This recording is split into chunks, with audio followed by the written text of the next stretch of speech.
Hello. Hello baby. अरे कहाँ हो तुम यार? कब से तुम्हारा नंबर ट्राई कर रहा हूँ मैं। सॉरी, वो एक्चुअली फोन चार्ज नहीं है। तो मुझे ये बताओ कितने बजे की बस है, मैं तुम्हें कितने बजे पिक करने आऊँ? हाईवे में ना कोई ऑयल टैंकर पलट गया तो इसलिए हाईवे क्लोज कर दिया। अब तो कल ही निकल पाऊंगी। रात में रुकोगे कहाँ तुम? आई विल मैनेज ना बाबा, मैं पहली बार थोड़ी नासिक आ रही हूँ। यहाँ पे कोई ठीक ठाक सा होटल तो मिल ही जाएगा। सुबह सुबह पहली बस पकड़ के मैं निकल आऊँ, ठीक है? लंच टाइम तक पहुँच जाऊंगी। तुम एक काम करना, जैसे ही तुमको होटल का रूम मिले अपना मोबाइल सबसे पहले चार्ज करना और मुझे कॉल करना, और हाँ निकलने से पहले भी कॉल करना। Okay mister hubby. Love you. The number you have called is unavailable. Please try after some time. Dad, आपने तो कहा था मम्मा लंच तक आ जाएंगे, अब तो 3 भी बज गए हैं। तुम्हारे सामने पापा फोन ट्राई कर रहे हैं, लग ही नहीं रहा है। हम लोग मम्मा को लेने बस स्टैंड चले क्या?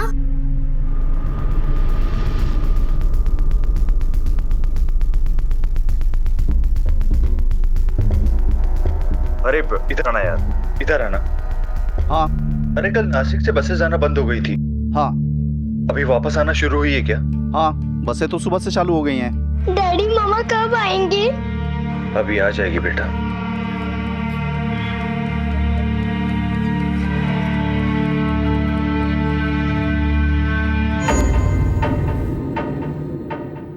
पंद्रह मार्च की सुबह गई शर्ली अगले दिन शाम तक वापस नहीं आई। एक के बाद एक बसें आती गईं। उसके पति डेविड और बेटी मोना इंतजार करते रहे, लेकिन शर्ली का कहीं कुछ पता नहीं चला। दूसरे दिन की रात होने में सिर्फ अब थोड़ा ही वक्त बाकी था। आखिर डेविड ने तय किया कि वो पुलिस की मदद लेगा। आपकी वाइफ नासिक कब गई? सर मैंने बताया ना आपको, कल सुबह गई थी वो और रात को वापस लौटने वाली थी, और लास्ट में 8:30 के आसपास उसने नासिक की पीसीओ से कॉल किया था सर। वो नंबर है आपके पास? नंबर हाँ है सर मेरे पास है, दिखाता हूँ सर आपको। ये देखिए सर, लास्ट जिससे कॉल किया था पीसीओ का नंबर। कोई फोटो लाया अपनी वाइफ की? फोटो लाया हूँ सर, ये देखिए सर। मैं ये सारी इन्फॉर्मेशन नासिक पुलिस को भेज देता हूँ। इस बीच अगर आपकी वाइफ वापस आ जाए तो आप हमें जरूर बता दें। श्योर, मैं करता हूँ सर। सर, पूरे पुलिस स्टेशन से डिटेल आया इस औरत की मिसिंग रिपोर्ट।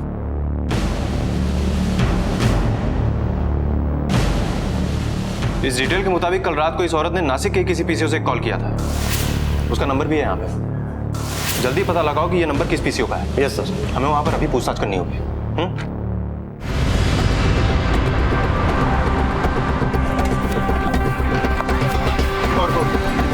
यही पीसीओ था। सुनो, 2083469 इसी पीसीओ का नंबर है। हाँ सर, इसी पीसीओ का नंबर है।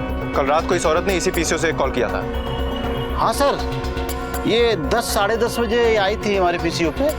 इसने फोन भी किया था सर और चार्जर भी मांगा था। भैया चार्जर होगा आपके पास? ये लीजिए। अरे नहीं, ये मेरे फोन पे नहीं लगेगा। भैया आसपास कोई अच्छा होटल है? हाँ है, आप यहाँ से सीधे जाइएगा, आधा 1 किलोमीटर चलेंगे आप तो लेफ्ट साइड से आपको अच्छे होटल्स और अच्छे फैमिली लॉज है, और आप पैदल निकल जाइए यहाँ से। तो ज़्यादा दूर नहीं, एक शॉर्टकट रास्ता और भी है वहाँ से बाजू से। ओके भैया, आपके पास। सर, इसने होटल और लॉज के बारे में पूछा था तो मैंने इसको सावंतवाड़ी जो है वहाँ पे होटल लॉज के बारे में इसको बताया था। गौतम, यस सर, हमें सावंतवाड़ी के सारे होटल्स और लॉजेस में पता करना होगा। Excuse me. Yes sir. इसका नाम शर्ली।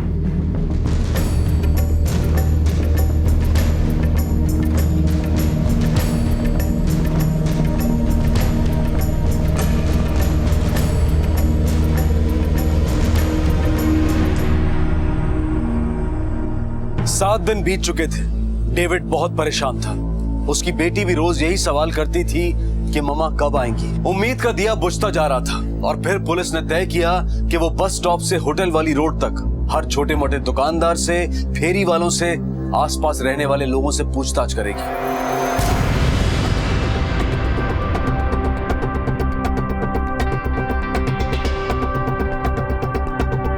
यहाँ कुछ दुकानें यहाँ पता करते हैं। ये औरत 1 हफ्ते पहले रात में इसी रास्ते से कहीं जा रही थी। उसके बाद से इसका कुछ पता नहीं चला। ध्यान से देखिए, शायद आप लोगों ने इसे इसी रास्ते से कहीं जाते हुए देखा। मैंने तो इसको नहीं देखा। ए बेटा देख, तूने तो नहीं देखा इसको? सब यही औरत थी ये तो नहीं बता सकता, पर 7-8 दिन पहले की रात को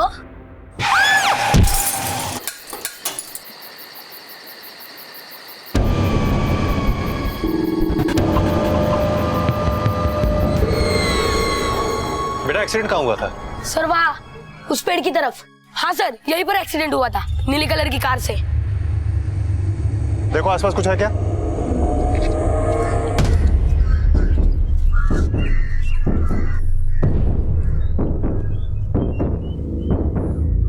कार के हेडलाइट के टुकड़े हैं।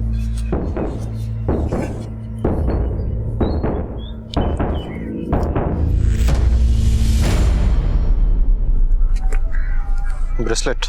गौतम। Yes sir. हमें पता लगाना होगा कि पिछले 1 हफ्ते में किसी एक्सीडेंट में कोई औरत की बॉडी मिली है क्या? Yes sir. और हमें सारे अस्पतालों में भी चेक करना होगा। हो सकता है किसी एक्सीडेंटल केस में कोई अननोन पेशेंट एडमिट हुआ, और हमें शहर के सारे गैराजेस में भी चेक करना होगा।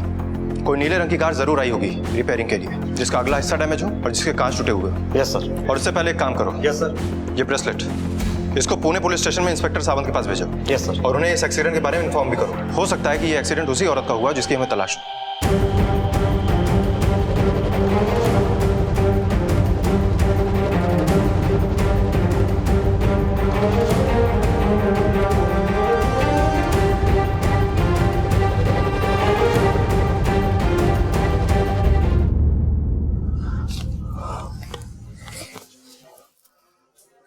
डोंट क्राई बेटा,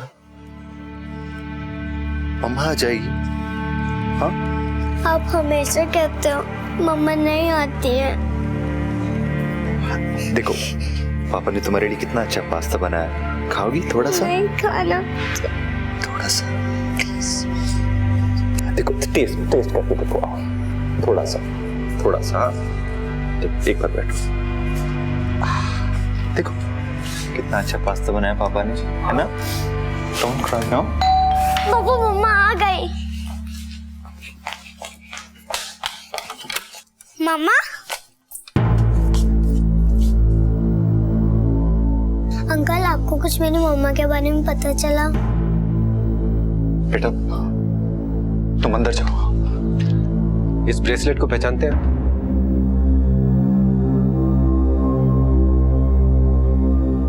ये तो शर्ली का है, जिस दिन गई थी पहन के गई थी। आप लोगों को मिल गई क्या वो? अरे प्लीज कुछ तो बोलिए आप लोग। मिस्टर डेविड प्लीज आप शांत हो जाइए। ये नासिक पुलिस को एक रोड पर मिला।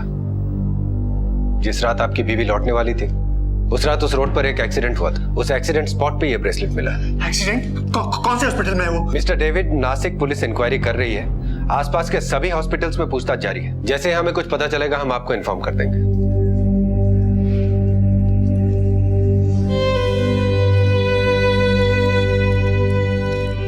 7 दिन के इंतजार के बाद खबर भी मिली तो दिल दहला देने वाली। आखिर कहां थी शर्ली? वो जिंदा भी थी या नहीं? और तभी पुलिस को एक बेहद चौंका देने वाली दूसरी लीड मिली। फोटो देना। एक्सक्यूज मी, इस औरत को देखा आपने? ये 7-8 दिन पहले हमारे हॉस्पिटल में एडमिट थी। एक्सीडेंट केस था, इसको कोई बाहर छोड़ के चला गया था, तो हमारा वार्ड बॉय भागते हुए बताने आया था। अरे भारती, क्या हुआ? अपना गेट है ना, वहाँ पे एक गाड़ी रुकी और एक औरत को फेंक के भाग गया। तुमने गाड़ी का नंबर नोट किया? अरे किधर से करता, लेकिन हाँ गाड़ी ना ब्लू कलर की है। तुम एक काम करो, पेशेंट को लेके आओ, तो डॉक्टर को इन्फॉर्म करती हो। गणपत, इसकी मदद करो पेशेंट लाने में। चल चल चल चल जल्दी चल। वो पेशेंट कहाँ है? क्या हुआ भारती? सर 7-8 दिन पहले एक औरत को जो बाहर फेंक के चले गए थे ना सर, उनके बारे में इंक्वायरी करने आए हैं। हाँ उस रात मैं ही था ड्यूटी पे, लेकिन अगले दिन सुबह औरत अपने आप ही चली गई थी। कहाँ? कोई उसे फेंक के चला गया था, फिर हमने उसे एडमिट किया, उसका बैंडेज वगैरह किया, और अगले दिन जब मैं आया तो पता चला कि वो चली गई थी। लेकिन डॉक्टर साहब, आप लोगों को एक्सीडेंटल केस में पुलिस को इन्फॉर्म करना चाहिए या नहीं करना चाहिए? तूने पुलिस को इन्फॉर्म नहीं किया था? अरे भाई तुम लोग पुलिस का प्रोसीजर क्यों नहीं फॉलो करते हो? आई एम सॉरी, अगर कोई सीरियस मैटर होता तो ये लोग आपको जरूर इन्फॉर्म करते। अगर उस औरत के बारे में कुछ भी पता चले आप जरूर बताइएगा। हेलो, आपके वाइफ के बारे में एक जरूरी इंफॉर्मेशन देनी है। अभी आता हूं, अभी आता हूं। जैसा मैंने आपको बताया था कि आपकी पत्नी का एक्सीडेंट हो गया था। एक्सीडेंट के बाद उन्हें एक हॉस्पिटल में एडमिट करवाया गया था। कौन से हॉस्पिटल में सर? अभी कैसी है वो? नासिक पुलिस ने और क्या बताया आपको?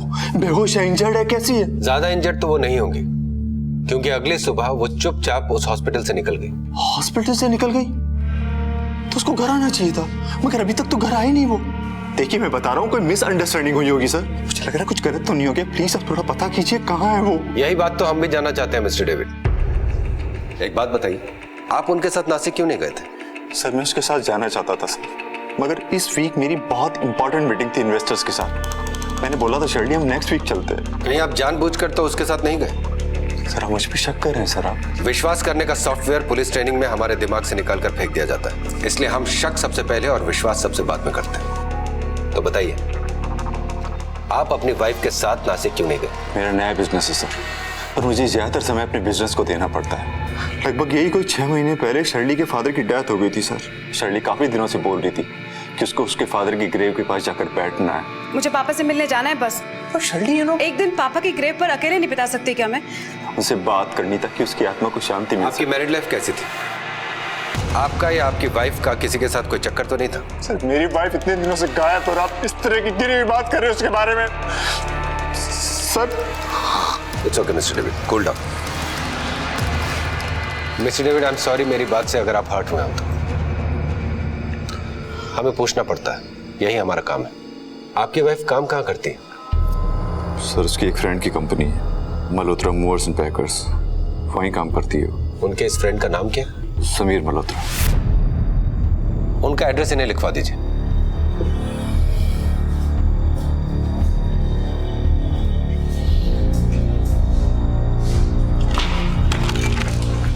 सर ये रहे शर्ली के फोन रिकॉर्ड्स। इससे पता चला है कि जिस दिन वो गायब हुई उससे पहले वाली रात को उनकी एक नंबर पर लंबी बातचीत हुई। और हाँ सर, जिस सुबह वो नासिक के लिए निकली उस सुबह भी उनकी उसी नंबर से बात हुई। और हाँ सर, उसी नंबर से उनके मोबाइल पर मैसेज आया जो उस रिकॉर्ड में है।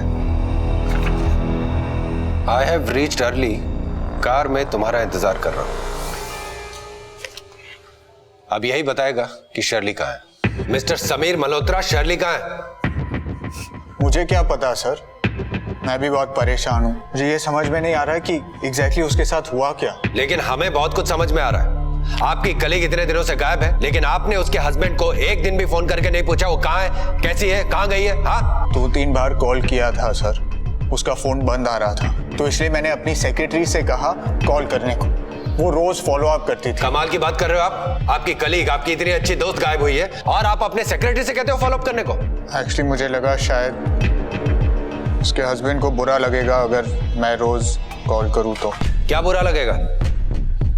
आपका फोन करना, फॉलो अप करना, आपकी दोस्ती या फिर आपका अफेयर? ये आप क्या कह रहे हैं सर? वो शादीशुदा है, मेरी दोस्त है, और जहां तक मैं जानता हूं उसका रिलेशनशिप उसके हस्बैंड के साथ बहुत अच्छा है। रिलेशनशिप तो आपके साथ भी बुरा नहीं है, तभी तो अपने हस्बैंड से छुपकर आपके साथ नासिक चली गई। जिस दिन वो नासिक गई थी आपका मैसेज आया था उसे कि आप गाड़ी में उसका इंतजार कर रहे हैं। सर आप बिल्कुल गलत समझ रहे हैं। वो मेरी कॉलेज फ्रेंड है और उस दिन वो बहुत ज्यादा अपसेट थी। अपसेट थी तो आप उसको नासिक ले गए, किया क्या उसके साथ? कहाँ है वो? सर ये सच है, हम नासिक गए थे, लेकिन मैंने उसको सिर्फ उसके डैड के ग्रेवयार्ड तक छोड़ा था। फिर मैं अपनी मीटिंग के लिए गया and I had to stay there for 2 days। वो शाम को बस पकड़ के वापस आने वाली थी। मिस्टर समीर मल्होत्रा, वो आपके साथ नासिक गई थी और फिर वहां पर गायब हो गई। अब आप हमें सब कुछ सच सच बताएंगे या हम अपने ढंग से पूछें? बताता हूं सर। 8 दिन पहले की बात है। कल मुझे नासिक जाना है किसी क्लाइंट से मिलने के लिए, तो तुम भी मेरे साथ आ जाओ। नहीं, मेरी हिम्मत नहीं है। शर्ली, आई नो नासिक में तुम्हारे डैड का ग्रेव है। आई नो उनके मरने के पहले तुम उनके साथ वक्त नहीं बिताई, पर क्या करती यार, मोना की रिस्पॉन्सिबिलिटी थी। डेविड वो स्टार्टिंग हिज ओन बिजनेस, तुम अपने जॉब को लेकर बिजी थी। प्लीज अपने आप को दोष देना बंद करो। Just go and pour your heart out उनके ग्रेव के सामने, नहीं तो तुम कभी मूव ऑन नहीं कर पाओगी Shirley. And I am sure, I am 100% sure वो तुम्हें माफ करेंगे और इसके बाद तुम्हें थोड़ी राहत मिलेगी and you will be able to move on. तुम्हें मेरे साथ आना पड़ेगा, ओके? तुम आओगी मेरे साथ? हाँ सर, साइकाइट्रिस्ट ने भी उसे ये समझाया था कि गिल्ट का बोझ उसकी हेल्थ के लिए अच्छा नहीं है। तो फिर ये बात डेविड से छुपाने की क्या जरूरत थी? अच्छे काम के लिए जा रहे थे तो छुपाया क्यों?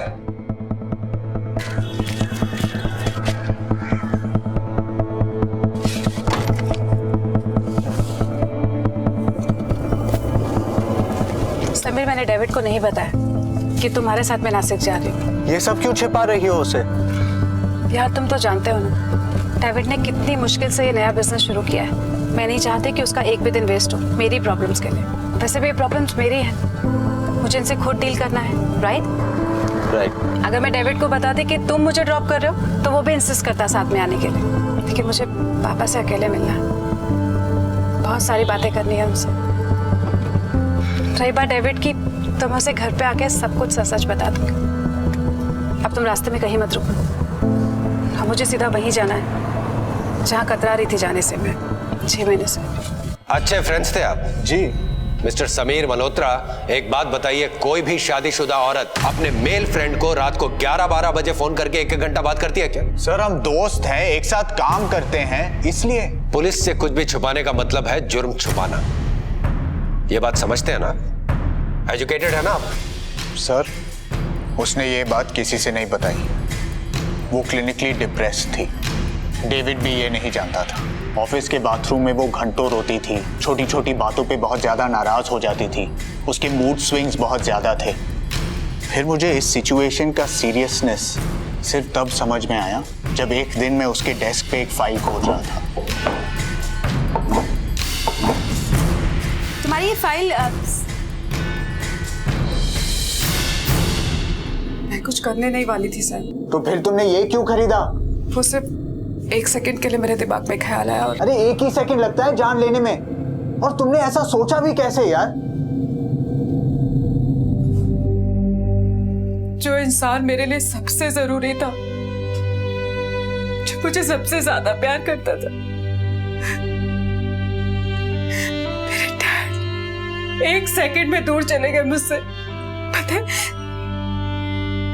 मेरे दुख या सुख में हमेशा वो मेरे साथ खड़े होते थे, और जब वो बीमार थे, उन्हें मेरी जरूरत थी,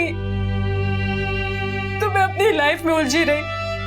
जॉब जरूरी था, डेविड का बिजनेस स्टेबल नहीं था, बच्ची छोटी थी, मैं क्या करती? मेरी लाइफ को प्रायोरिटी थी, डैड की हेल्थ को नेग्लेक्ट किया। फिर एक दिन कॉल आया, पापा चले गए, पापा चले गए।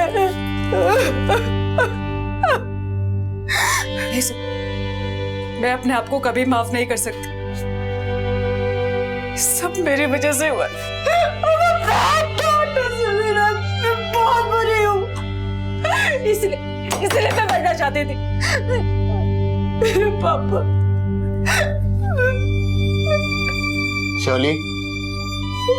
शर्ली, प्लीज मेरी बात सुनो। Shirley, look at me. और भी लोग हैं तुम्हारी फैमिली में। What about David and Mona? उनको भी तुम्हारी जरूरत है।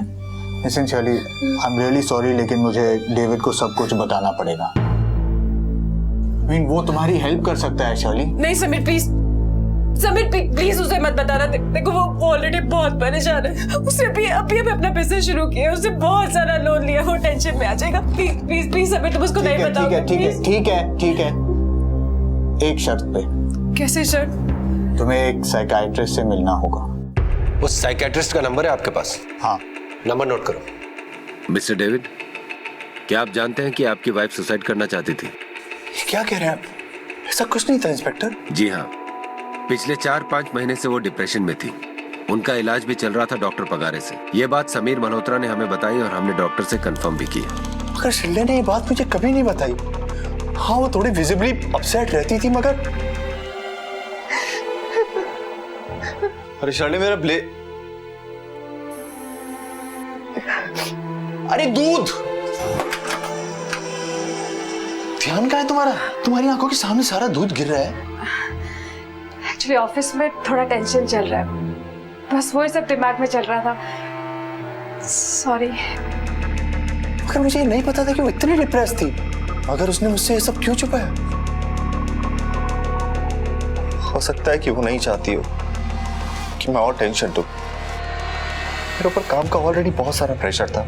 उसकी नेचर ही ऐसी है कि अपनी प्रॉब्लम्स, अपनी टेंशन्स किसी पर नहीं थोपती।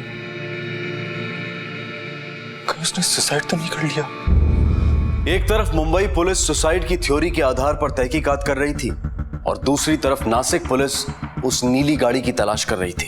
सर, बस स्टैंड के बाजू में गैरेज है, उधर सब पता चल गया। एक ब्लू कलर की गाड़ी एक्सीडेंट की अगली सुबह उसी गैरेज में आई थी और सर उस गाड़ी के हेडलाइट्स और डंपर दोनों डैमेज थे। गाड़ी के मालिक का और उसका एड्रेस पता चला? हाँ सर।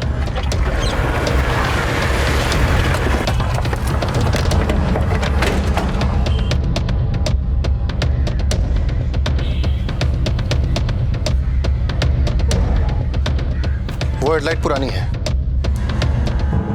और ये वाली नहीं है।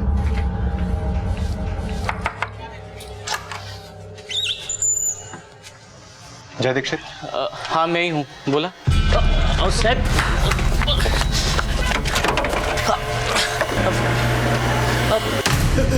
सर जानबूझ के नहीं किया सर, वो तो एक एक्सीडेंट था, हम तो उसको जानते भी नहीं थे सर। जब तुम्हारी गाड़ी से एक्सीडेंट हुआ तो तुमने पुलिस को इन्फॉर्म क्यों नहीं किया? सर मैं डर गया था सर। पी के गाड़ी चला रहा था क्या? सच सच बोल नहीं तो। उस रात को मैं और मेरा फ्रेंड अर्जुन एक बार से वापस आ रहे थे। अरे भाई संभाल, तू क्या कर रहा है?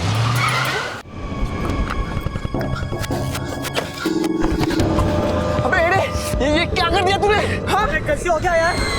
सांसें चल रही है। अब क्या करें? अभी उठा इसे और हॉस्पिटल ले चल।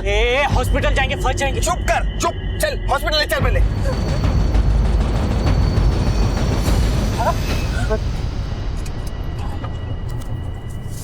जब तुम दोनों उस औरत को हॉस्पिटल में एडमिट कराने की सोच रहे थे तो उसे हॉस्पिटल के गेट पे ही क्यों छोड़ के चले गए? उसका सर फट गया था, बहुत खून बह रहा था, उसकी बचने की कोई उम्मीद नहीं थी, इसलिए उसको हॉस्पिटल के बाहर ही। ये जय बोल रहा है कि उस औरत की हालत सीरियस थी, जबकि हॉस्पिटल में हमसे डॉक्टर ने कहा कि वो खुद ही ठीक होकर अगले दिन चली गई। हमने उसे एडमिट किया, उसका बैंडेज वगैरह किया और अगले दिन जब मैं आया तो पता चला कि वो चली गई थी। इसका मतलब कि वो डॉक्टर हमसे झूठ बोल रहा है। सर उस रात तो ड्यूटी पे गणपत था। कहाँ है वो? आज तो वो हॉस्पिटल में है, उसकी डे शिफ्ट चल रही है। बुलाओ उसको। अरे बोलो सर। गणपत इधर आओ। क्या हो गया साहब? जिस रात एक औरत तुमको हॉस्पिटल के गेट में मिली थी, उस रात तुम्हें थे ड्यूटी पे? जी मैं ही था।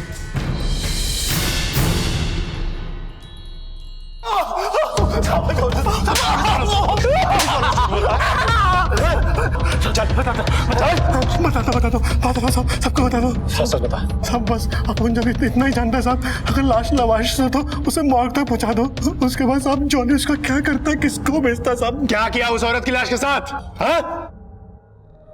वो लड़की थी ना जिसे कोई अस्पताल के बाहर फेंक के चला गया था, वो मर गई है, फैमिली वाला भी कोई नहीं है। ठीक है, मॉर्ग भिजवाता हूँ।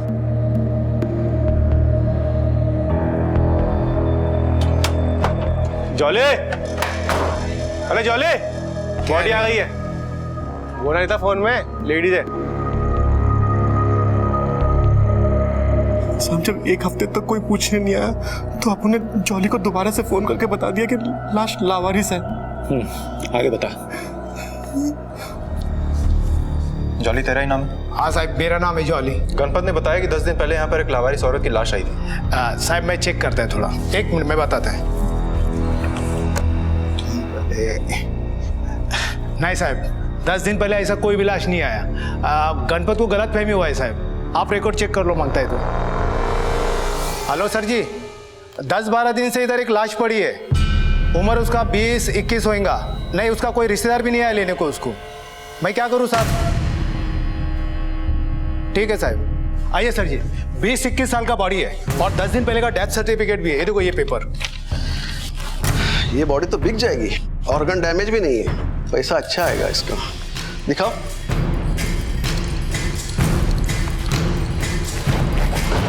अरे ये क्या है?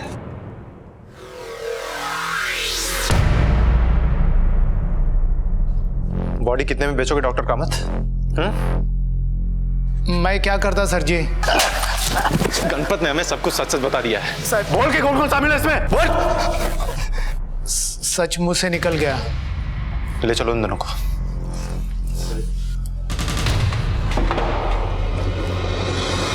चल, अब सब कुछ शुरू से बोल। हाँ, वो औरत 10 दिन पहले हॉस्पिटल आई थी और उसी रात उसकी डेथ भी हुई थी। फिर हम लोग ने उसकी बॉडी मॉर्ग में भेज दी। हफ्ते भर तक का इंतजार किया, लेकिन जब कोई क्लेम करने आया ही नहीं तो फिर हम लोग ने बॉडी भेज दी। कोई क्लेम करने आता भी कैसे? तुमने तो पुलिस को इन्फॉर्म भी नहीं किया था, और जब पुलिस आई भी तो तुमने कह दिया कि वो ठीक होकर चली गई। क्यों? सर, जब हम लोग ने बॉडी बेच दी तो अगले दिन आप लोग आ गए थे।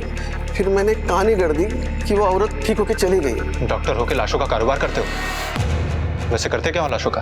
हाँ, हम लोग वो मेडिकल इंस्टीट्यूट को भेज देते हैं। वहाँ एनाटॉमी के स्टडीज के लिए डेड बॉडी की जरूरत पड़ती है, और बॉडीज तो इतनी आसानी से मिलती है नहीं, इसलिए हम लोग लावारिस लाशों को भेज देते हैं। लावारिस लाश नहीं थी सर, वो लावारिस लाश नहीं थी। मेरी बेटी की माँ, मेरी पत्नी, मेरी जिंदगी थी वो।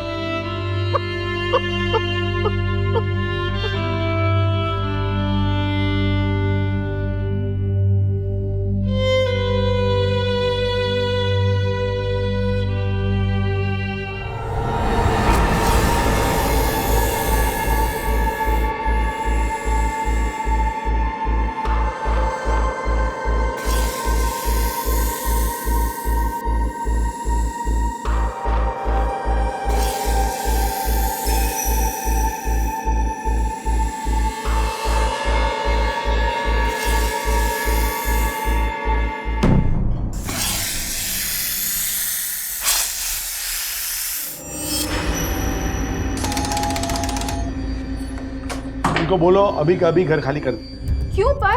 हुआ क्या है? हुआ क्या है? मैंने पहले आपसे कह दिया था, किराए पे फ्लैट सिर्फ फैमिली वालों को मिलेगा। लेकिन आप लोग ये क्या कर क्या रहे हैं? हमारा फ्लैट खाली करवा रहा हूँ, सोसाइटी का सेक्रेटरी हूँ, समझा? चले तू अंदर देख। पर आप ऐसा कैसे कर सकते हैं? बिल्कुल कर सकते हैं। आप लोगों ने सोसाइटी को झूठ बोला था कि आप लोग शादीशुदा हैं। और वो जो तुमने सर्टिफिकेट दिया है ना, वो जाली है, जाली डुप्लीकेट, समझा? अभी का भी फ्लैट खाली करो, चलो जल्दी। ठीक है, चिल्लाइए मत, हम लोग खाली कर देंगे।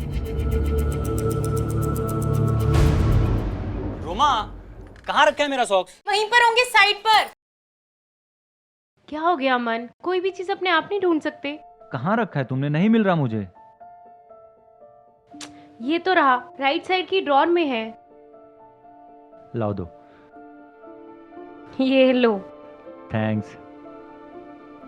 अच्छा, मुझे ऑफिस के लिए लेट हो रहा है, बंटी को कॉल कर देता हूँ, वो रिया को स्कूल बस तक छोड़ देगा। क्यों? बंटी क्यों छोड़ेगा रिया को? बिल्कुल नहीं। एक बेटी के बाप हो, रिस्पॉन्सिबिलिटी नाम की कोई चीज है कि नहीं? किसी भी अनजान इंसान के साथ तुम अपनी बेटी को यूं ही छोड़ दोगे? अरे बंटी अनजान कहाँ रहा, 1-1.5 साल से यही तो है। परसों साथ रहने के बाद भी कई लोग एक दूसरे के लिए हमेशा अनजान ही रहते। भैया थोड़ा ध्यान से। अरे लव कर गए। अमन, टिफिन भूल गए आप। चलो जल्दी करो, कितना टाइम लगा? तो चलो जल्दी निकलो, जल्दी यहाँ से। जा रहे हैं ना, चिल्ला क्यों रहे? छोड़ूंगी नहीं मैं तुम्हें। तू देख अब मैं क्या करती हूँ। जो करना है कर लेना, जाओ। Calm down Roma. जाओ जाओ, चलो यहाँ से। चला चला निगाह।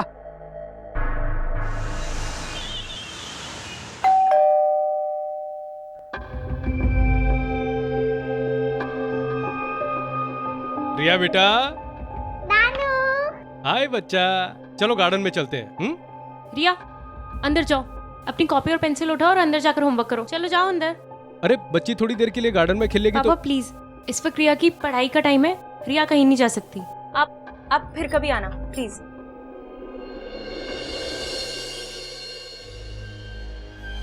रिया बेटा, नानू के साथ खेलने जाना है? अमन, रिया कहीं नहीं जाएगी। मैंने कहा ना, इस वक्त उसकी पढ़ाई का टाइम है। अमन, जब रोमा मना कर रही है तो तुम क्यों जबरदस्ती कर रहे हो बेटा? माँ प्लीज जाने दो उसे, पापा खुद आए हैं लेने के लिए। क्या? जाओ नानू के साथ। आजा आजा आजा आजा।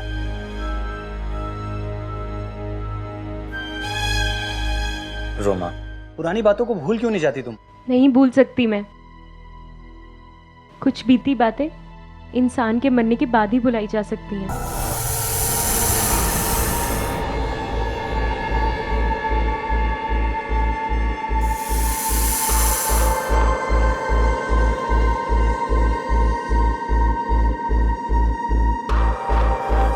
यहाँ पे खेलो। हाँ, कुछ होगा मम्मा को बुलाना। ओके?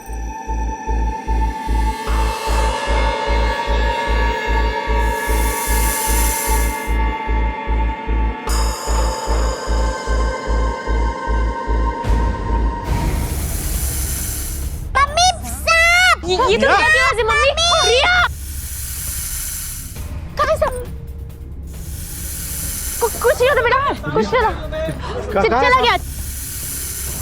क्या हुआ बंटी? सब क्या हुआ? कोई साथ नहीं रिया। आप लोग घबराओ मत, मैं सपेरे का बेटा है ना, बचपन में बहुत सांप देखेला। आप लोग टेंशन ना लो, मैं भी पकड़ता है सांप। पकड़ जल्दी पकड़। मैं पकड़ता है।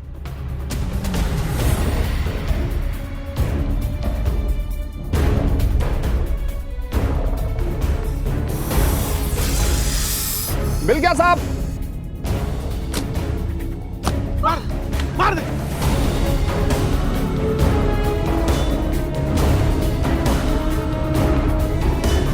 बंटी, इसे ना जला जरूर देना।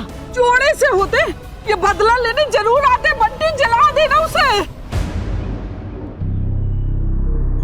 बस घबराते नहीं से स्ट्रॉन्ग गर्ल। हाँ कुछ नहीं होगा बच्चा, घबरा गई है। घबराएगी ना पुत्र जी, मैं तो कहती हूँ काली पूजा करा देते हैं, वरना इन सांप का क्या भरोसा। माँ प्लीज डराइए मत बच्ची को। अब बार बार वही बातें दोहराएंगी ना तो उसके मन में सांप के लिए डर बैठ जाएगा। आसपास तो कोई जंगल भी नहीं है, फिर ये सांप आया कहां से? पुत्र जी, नाग और नागिन का जोड़ा होता है, वो बदला लेने ना जरूर आते हैं। आपको अंदाजा भी, आप क्या बात कर रही हैं? ये नाग नागिन जोड़ा, नाग को दूध पिलाना, ये सब बकवास है, कोरी कहानियां हैं सब।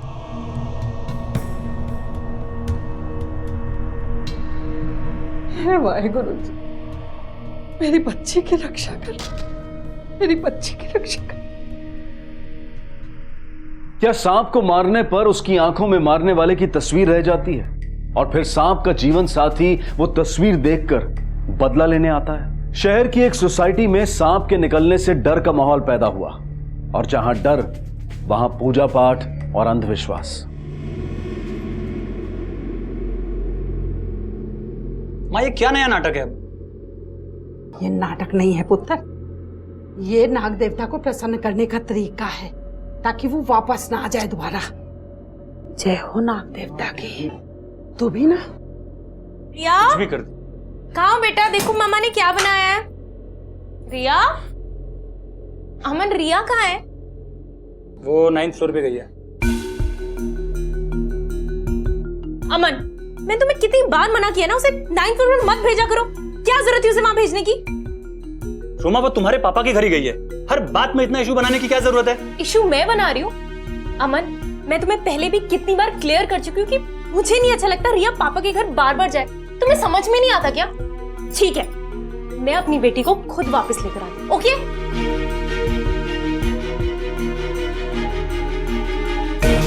ए बंटी जी साहब। अरे वो ड्रेनेज का पाइप ठीक हुआ या नहीं? अब बस 2 मिनट हो गया। 2 मिनट तारी 2 मिनट क्या रहे पच्चे को रिया, रिया उठो वहां से, ये सब उठाओ और चलो घर। अरे मैंने मना किया था ना यहाँ पर आने के लिए। हाँ क्या है बेटे? अरे अभी अभी तो आई है वो। क्योंकि मैं नहीं चाहती रिया यहाँ पर 1 मिनट भी और रुके। चलो।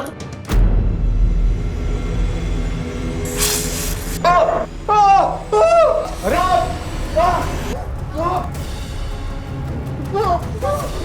बंटी बंटी बंटी बंटी बंटी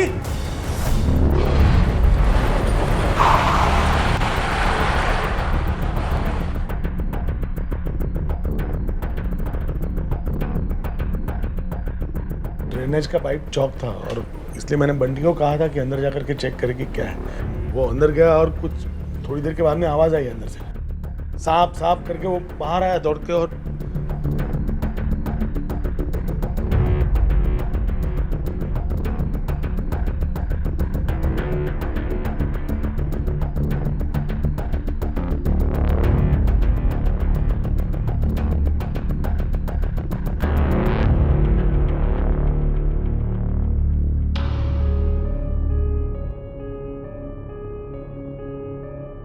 मौत तो सांप के काटने से हुई है, लेकिन एक बात समझ में नहीं आई कि सांप यहाँ 9th फ्लोर तक आया कैसे? हमें कैसे मालूम पड़ेगा साहब? बट अच्छा, बॉडी को पोस्टमार्टम के लिए भिजवाओ।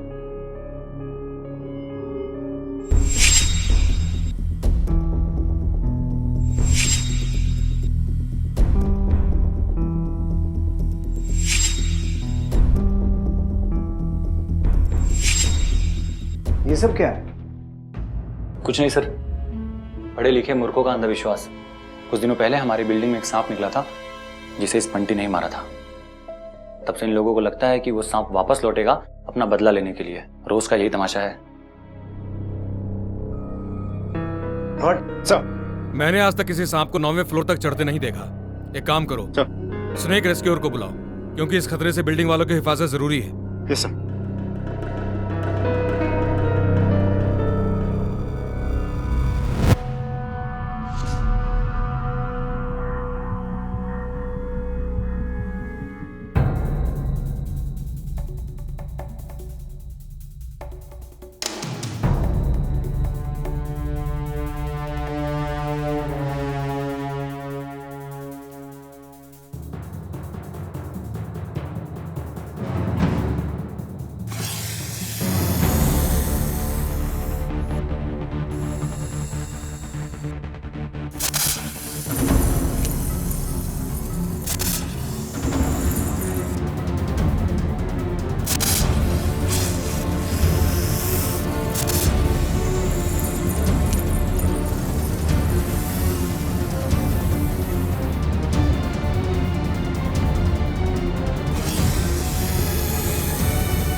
सांप ड्रेन में चुप के बैठा था, अभी इसमें कैद है। आप लोगों को घबराने की जरूरत नहीं है। अगर लाइफ में कभी भी ऐसा सिचुएशन आता है ना, तो हमारी संस्था से कांटेक्ट कर लें।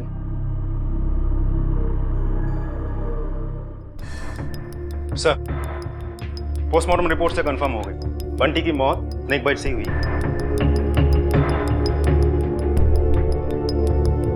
ये केस एक्सीडेंटल डेथ का है और कोई संभावना तो नजर नहीं आती।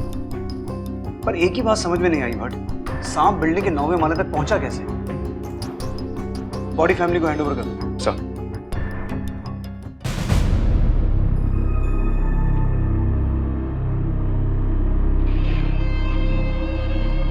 तुम लोग देख लेना, वो सांप ना फिर लौटेगा। ऐसे सांप किसी का पीछा नहीं छोड़ा करते। चुपचाप घर चल, तुझे पता नहीं है बगीचे में से सांप निकलता है?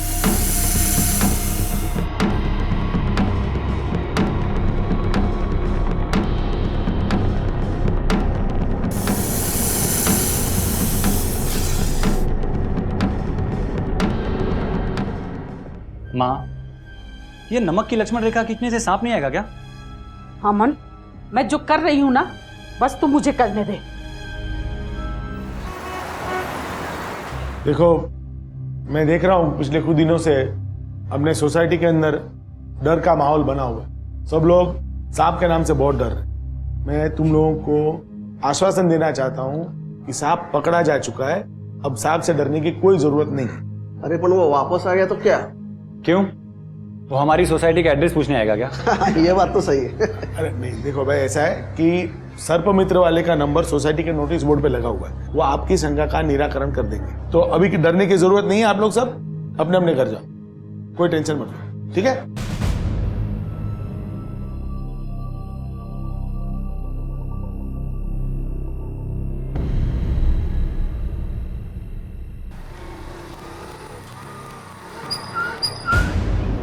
अंधा है क्या बुड्ढा?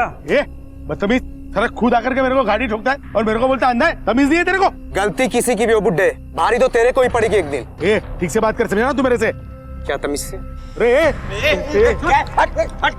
क्या होंगे? अरे पता नहीं, आकर के इस तरह से बोलता है। इधर क्या पुलिस को बुला, बुला पुलिस को।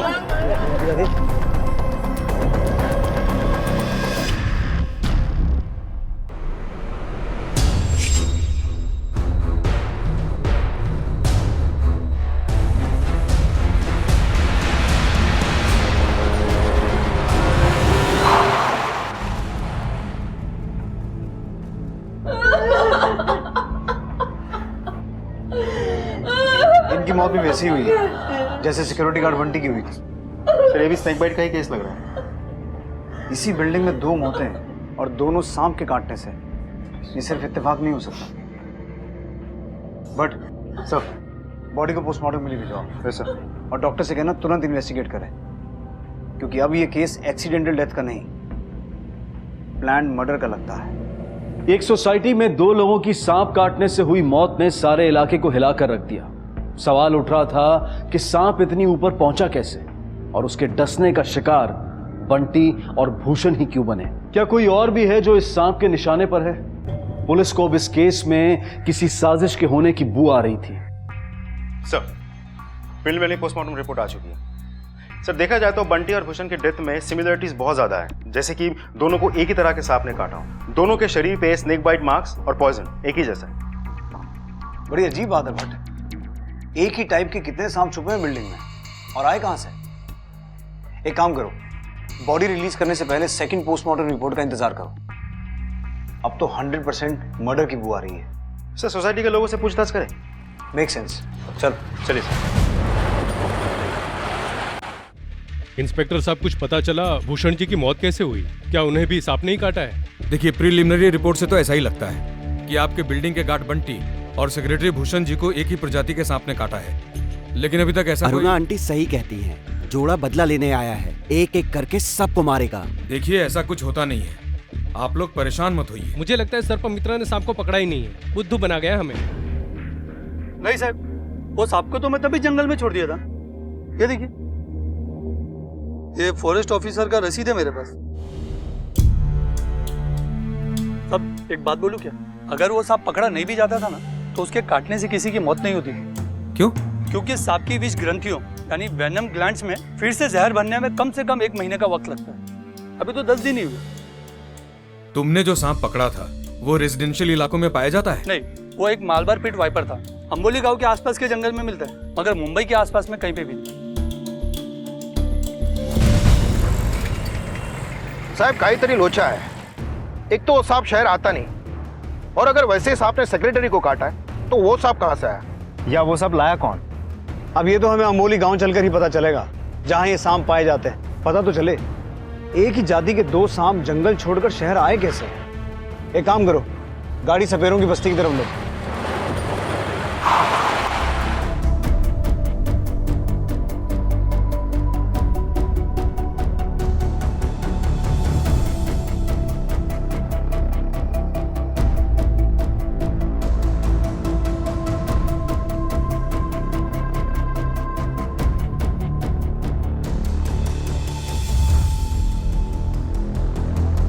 सर, सपेरों के बस्ती में जाकर पूछताछ की तो पता चला डगरू नाम का एक सपेरा है जो मालाबार पीट वाइपर पकड़ने में एक्सपर्ट है।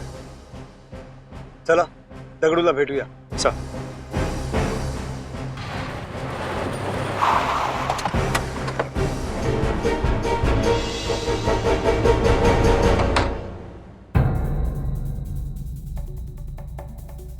काय झालं साहब?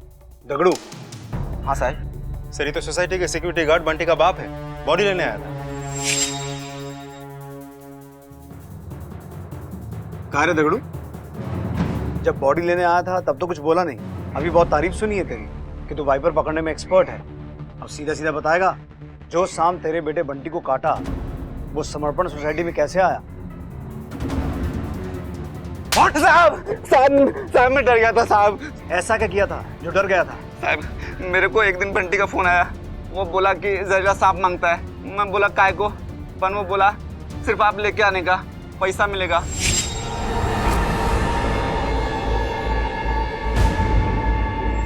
मैं वैसा ही किया साहब, पर बाद में मेरे को पता लगा कि मेरा इस बेटा सांप के काटने से मरा। तो साहब मैं डर गया, कुछ नहीं बोला किसी को।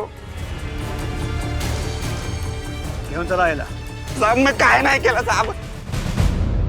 सर, सबसे पहले पार्क में एक सांप मिलता है जिसे बंटी ने मार दिया, और यहीं से किसी को आइडिया मिला कि सांप का इस्तेमाल किया जा सकता है मर्डर के लिए। और मर्डर प्लान करने वाला ये अच्छी तरह से जानता था कि बंटी के बाप सपेरा है। मतलब सोसाइटी का ही कोई आदमी है इस सारी प्लानिंग के पीछे।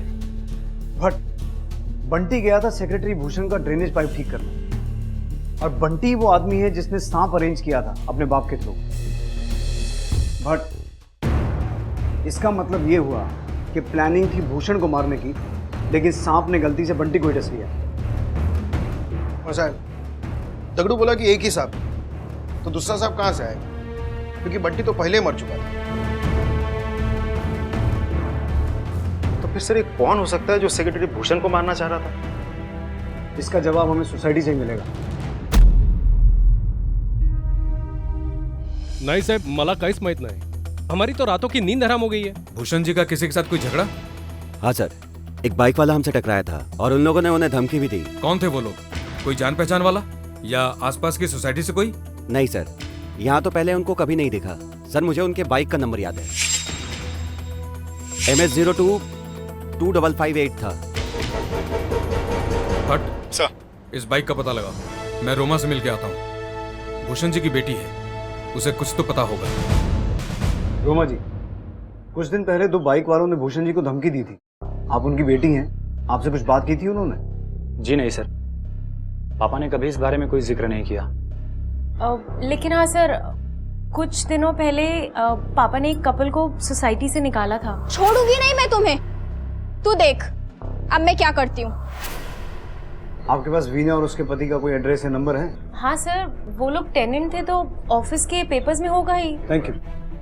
दामले, ये सोसाइटी ऑफिस से एड्रेस और नंबर लो और दोनों को उठा के लाओ. जी सर. मैं तुझे छोड़ूंगी नहीं, यही कहा था ना भूषण को? हाँ सर, लेकिन हमारा मतलब वो सब नहीं था. हम दोनों तो बहुत पीसफुली रह रहे थे सोसाइटी में. लिव इन रिलेशनशिप है हमारी, और उसे क्या जरूरत थी हमारी लाइफ में इंटरफेयर करने की? तो इस वजह से मरवा ही दिया उस बेचारे को? नहीं सर, आप गलत इल्जाम लगा रहे हैं. हमें गुस्सा था उससे, बहुत गुस्सा था, लेकिन सर इतना नहीं कि हम उसकी जान ले लें. यही लोग जिन्होंने सेक्रेटरी को धमकी दी.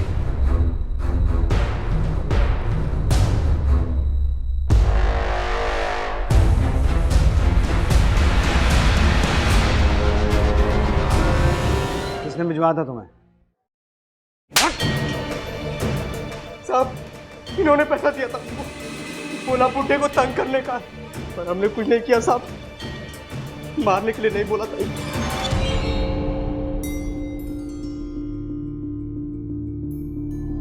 तो ये था तुम्हारा बदला लेने का पहला स्टेप? सर मेरा बिलीव कीजिए, मेरा इस मर्डर में कोई हाथ नहीं है. बट क्या लगता है वीना इतनी बड़ी प्लानिंग कर सकती है? सब मोटिव तो है, पर छोटे मोटे बदले का, मर्डर का नहीं. मैंने दोनों के बारे में पूछताछ की और मुझे लगता नहीं कि इस मर्डर के पीछे वीना और उसके पति का कोई हाथ होगा. लगता तो मुझे भी ऐसे ही. साहब, भूषण मर्डर केस की फाइनल पोस्टमार्टम रिपोर्ट.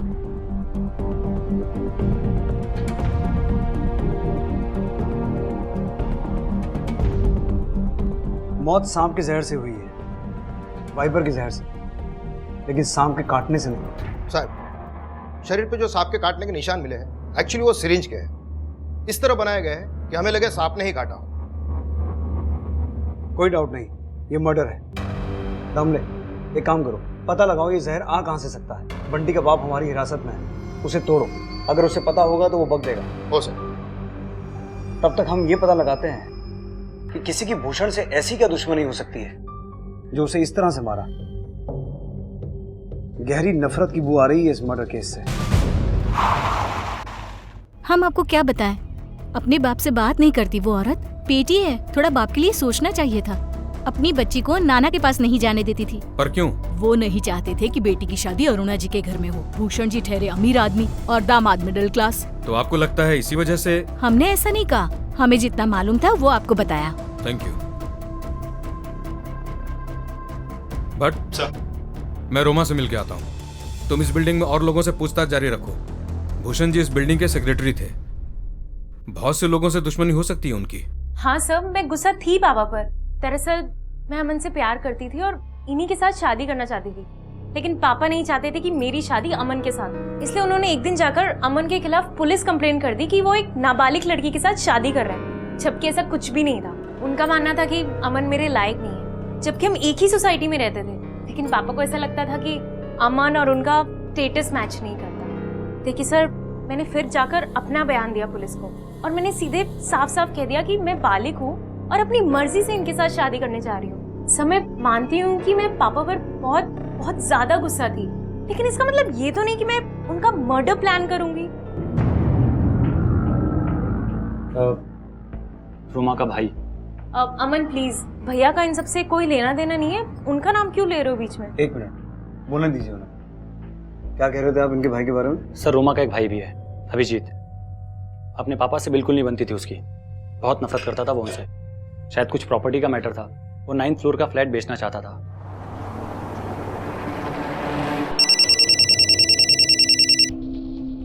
हाँ बोलो दामले। साहब अम्बोली जंगल की बस्ती में सब जगह पूछताछ किया, कहीं से कोई भी इन्फॉर्मेशन नहीं मिला कि सांप का जहर आया कहाँ से। बंटी के बाप दगड़ू को भी धोया, लेकिन वो एक ही बात बोलता है कि उसको नहीं मालूम। दामले तुम पूछताछ जारी रखो, क्योंकि जब तक ये पता नहीं चलेगा कि जहर आया कहाँ से, ये केस सॉल्व नहीं होगा। हो साहब। ठीक है सर, पता चला कि 408 में रहने वाली शर्मा फैमिली को भी सेक्रेटरी से प्रॉब्लम है। वो भूषण को सेक्रेटरी के पोस्ट से हटाना चाहते थे। हालांकि 1 साल पहले तक भी दोनों फैमिलीज में सब कुछ ठीक ठाक था। चलो शर्मा फैमिली से बात करते। सर। मिस्टर शर्मा, हमें पता चला है कि सेक्रेटरी भूषण के साथ आपकी कोई प्रॉब्लम थी। नहीं, ऐसा तो कुछ नहीं है। क्या किसी ने आपको कुछ बोला?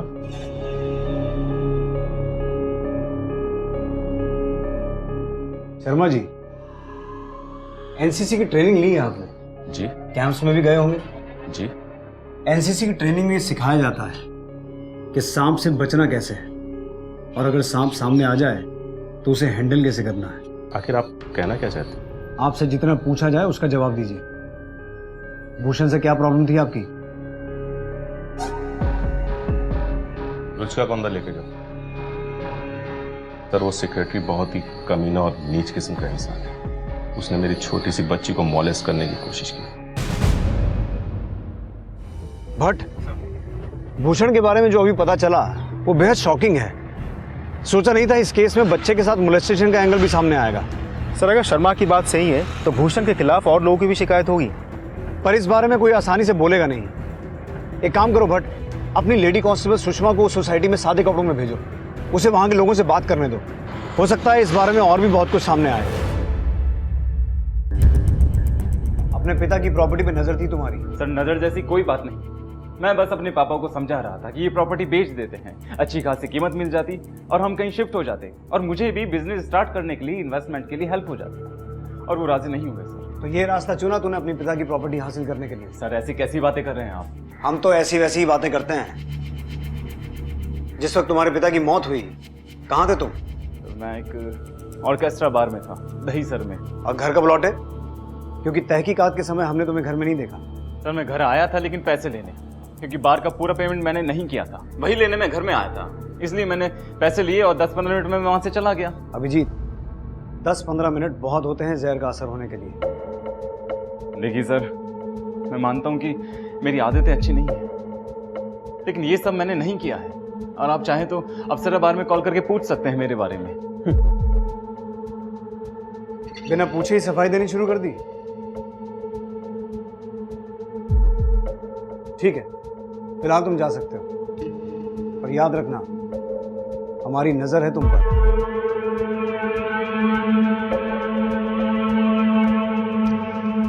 सर, भूषण के बेटे के पास खून करने की वजह तो है, लेकिन वजह तो शर्मा के पास भी है, क्योंकि उसकी छोटी सी बच्ची के साथ घिनौना जुर्म किया था भूषण ने। सर, सोसाइटी में पूछताछ जारी है, लेकिन अभी तक किसी और ने भूषण के बारे में वैसा कोई कंप्लेंट नहीं दर्ज करवाई। और कांस्टेबल गावड़े बोल रहा था कि बहुत सारे ऐसे माँ बाप हैं जो अपने बच्चों को भूषण से दूर रखते हैं, लेकिन सामने को कोई बात ही नहीं करना चाह रहा है।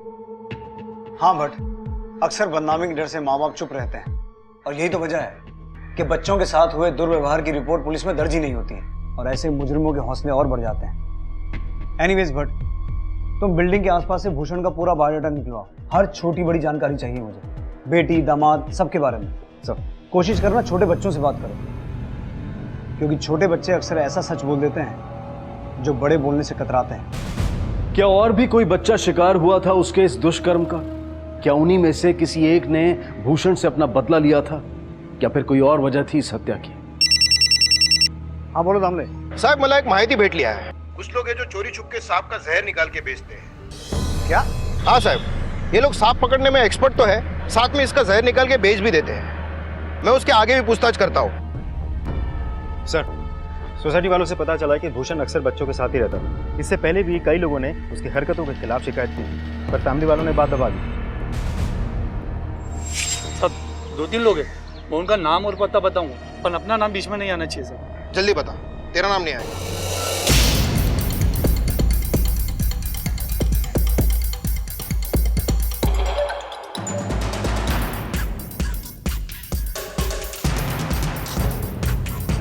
हाँ सर, ये रहा, ये देखो।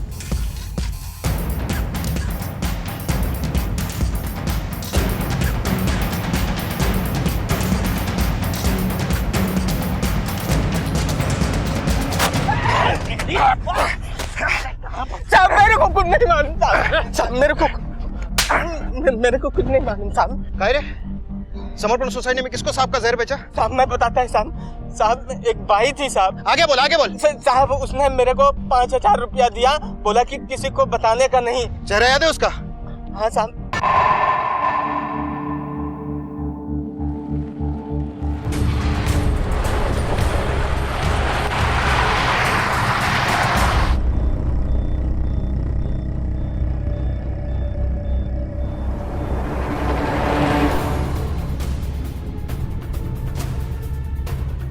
आप लोग घबराइए मत, हमें आपकी बिल्डिंग के सेक्रेटरी भूषण जी के कातिल का पता चल गया है।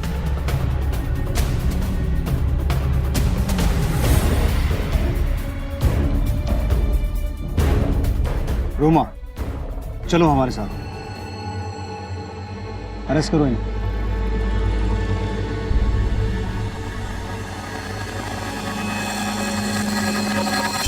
कितनी नफरत अपने बाप से? नफरत? ये तो बहुत छोटा लफ्ज है सर। नाती थी मुझे उस आदमी से, उसने एक बार नहीं कई बार मुझे जीते जी मारा है। ऐसा क्या किया उसने तुम्हारे साथ? मैं 13 साल की थी।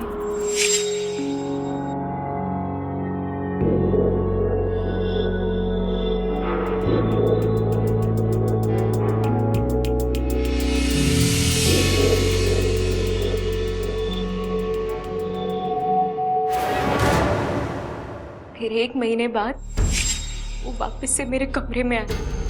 पापा नहीं पापा। तो तुमने अपनी माँ से या किसी और से कहा नहीं? क्या कहती? माँ को कहीं ना कहीं सब पता था। मैं अंदर से टूट गई थी। मुझे किसी आदमी की परछाई से भी डर लगता था। फिर एक रोज अमन मेरी जिंदगी में आए। मुझे धीरे धीरे उन पर भरोसा होने लगा। मुझे विश्वास हुआ कि वो मेरे पापा जैसे नहीं है, बल्कि वो एक अच्छे आदमी है। उन पे विश्वास करके मैंने उनका हाथ थाम लिया। सब कुछ ठीक हो रहा था, लेकिन फिर एक दिन। चलो मेरे साथ अंदर चलकर देखेंगे। हाँ, लेकिन इस बार उसने अपनी हद पार कर दी थी। उसकी गंदी नजर मेरी बच्ची पर थी। तभी तय कर लिया, इस आदमी को जीने का कोई हक नहीं। चाहे कुछ भी हो जाए, मैं सेवान को जिंदा नहीं रहने दूंगी। फिर सोसाइटी में एक दिन सांप निकला और मेरे दिमाग में एक प्लान बना। मुझे जहरीला सांप ला कर दो। मैडम? फिर बंटी सांप लेकर आया। मैंने बंटी से कहा कि वो सांप मेरे पापा के वॉशरूम में रख दे, मगर बंटी की किस्मत खराब थी सर। उस सांप ने बंटी को ही काट लिया। फिर मैंने जहर बेचने वाले आशुतोष से जहर खरीदा। हेलो पापा। अरे रोमा, तुम? हाँ मैं। कैसे आप? मैं ठीक हूँ। तुम यहाँ अचानक? मैंने सोचा कि क्यों ना आज बाप बेटी बैठकर कुछ पुरानी बातें कर ले। ये तो बहुत ही अच्छी बात है। आओ बैठो। वैसे मेरा कॉफी पीने का मन था। आप पियेंगे ना मेरे हाथ की बनी हुई कॉफी? हाँ पीऊंगा। मैं अभी लेकर आई। हाँ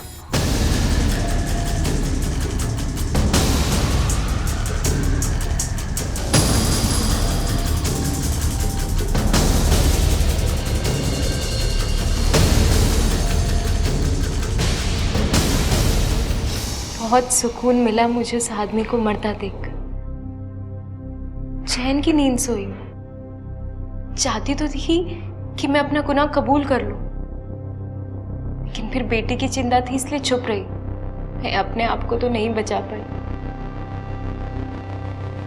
लेकिन मैंने अपनी अपनी बेटी को बचा लिया।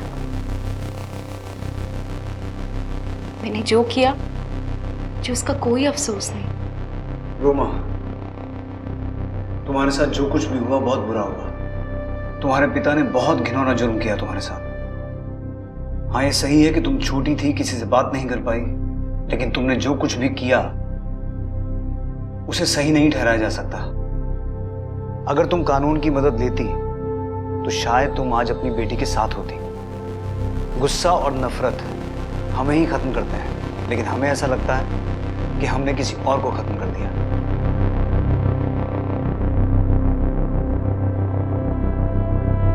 रोमा के हाथों जो जुर्म हुआ उसका बीज उसके बचपन में ही बोया गया था। ये एक सबसे पवित्र रिश्ते का डंक था जिसका दर्द वो कभी भुला नहीं पाई। और अब जब उसने अपनी बेटी को भी उसी दुष्कर्म का शिकार होते देखा तो वो अपने आप को रोक नहीं पाई और उसने अपने पिता की मौत की साजिश रची। चाइल्ड सेक्सुअल अब्यूज की खबरें हम अखबारों में पढ़ते हैं, टीवी पर देखते हैं, लेकिन हमें अंदाजा नहीं होता कि न जाने कितने मासूम बच्चे इस जुर्म का शिकार होते हैं। आंकड़ों के हिसाब से देखा जाए तो भारत में सेक्सुअली अब्यूज्ड बच्चों की संख्या दुनिया के किसी भी अन्य देश से अधिक है। Union ministry of women and child development के आंकड़ों के अनुसार एक सर्वेक्षण में उन्होंने 53% बच्चों को इस विकृति का शिकार पाया और ज्यादातर केसेस में बच्चों के शोषण के जिम्मेदार होते हैं उनके बेहद करीबी लोग। अगर बचपन में ही रोमा को उसकी माँ का सहारा मिला होता तो उसकी जिंदगी की कहानी कुछ और होती, लेकिन अक्सर माता पिता, करीबी रिश्तेदार ऐसे शोषण की जानकारी मिलने के बाद चुप्पी साध लेते हैं। डर होता है बदनामी का, जबकि डर होना चाहिए बच्चों के मन पर ऐसे शोषण के बुरे असर का। बच्चे उम्र भर ये कड़वी यादें लेकर बड़े होते हैं, लेकिन भुला नहीं पाते वो डंक, वो दर्द। याद रखिए, आंखें बंद कर लेने से अंधेरा नहीं हो जाता, जुल्म को चुपचाप सह लेने से हालात नहीं बदल जाते। आपकी आवाज आपकी जिंदगी बदल सकती है और किसी दूसरे की जान बचा सकती है। इसी विचार के साथ अब मैं अनूप सोनी आपसे विदा लेता हूं। फिर मुलाकात होगी अगले एपिसोड में एक और चौंका देने वाले केस के साथ। तब तक अपना और अपने परिवार का ख्याल रखें और देखते रहें क्राइम पेट्रोल डायल 100। सबक एक को सीख हम सबको। जय हिंद। क्राइम पेट्रोल्स के और भी दिलचस्प कहानी देखने के लिए हमारे चैनल को सब्सक्राइब करें और बेल आइकॉन दबाना न भूलें।